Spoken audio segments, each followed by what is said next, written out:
गुवाहाटी के पान बाजार इलाके से एक युवक का शव रहस्यजनक हालत में बरामद हुआ है। पान बाजार के रेवती चाट हाउस के समीप ये शव बरामद हुआ। पुलिस मौके पर पहुंच गई है और शव को अपने कब्जे में ले लिया है, लेकिन युवक की मौत कैसे और किन परिस्थिति में हुई इसका पता फिलहाल नहीं चल पाया है। तो रेवती चाट हाउस के पास एक युवक का शव बरामद हुआ। पुलिस मौके पर पहुंच गई है। किन परिस्थितियों में युवक की मौत हुई इसका पता लगाने की कोशिश हो रही है। गुवाहाटी के पान बाजार की यह घटना है। पान बाजार इलाके से एक युवक का शव बरामद हुआ। पुलिस ने शव को अपने कब्जे में ले लिया है और इस बात का पता लगाने की कोशिश हो रही है कि आखिर किन हालातों में युवक की मौत हुई। এতিয়ালৈ একো সন্দেহ কৰিব পৰা নাই। ওপৰলা আমাৰ অফিচাৰসকল আহিছে, ছাৰসকল আহি পেলাই তেওঁলোকে চোৱা চিতা কৰিছে, গতিকে আমি এতিয়ালৈকে একো গম নাপাওঁ।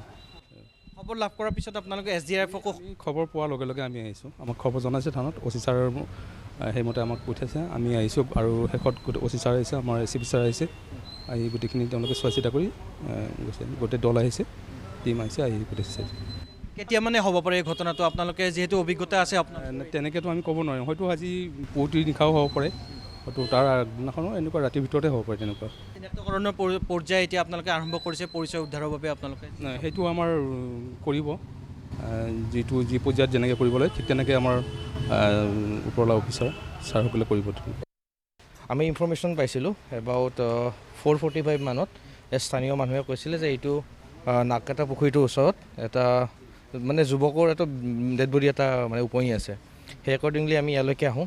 আমি ক্ৰাইম SDRFক আমি জনাওঁ, ক্ৰাইম চিন অফিচাৰ আহে আৰু FSL টিম আমাৰ আহি পেলাই তেওঁলোকে এক্সামিন কৰি আমি বডিটো উঠাই লওঁ আৰু বয়স আনুমানিক 20-22ৰ ভিতৰত ধৰা হৈছে আৰু এতিয়ালৈকে চিনাক্তকৰণ হোৱা নাই।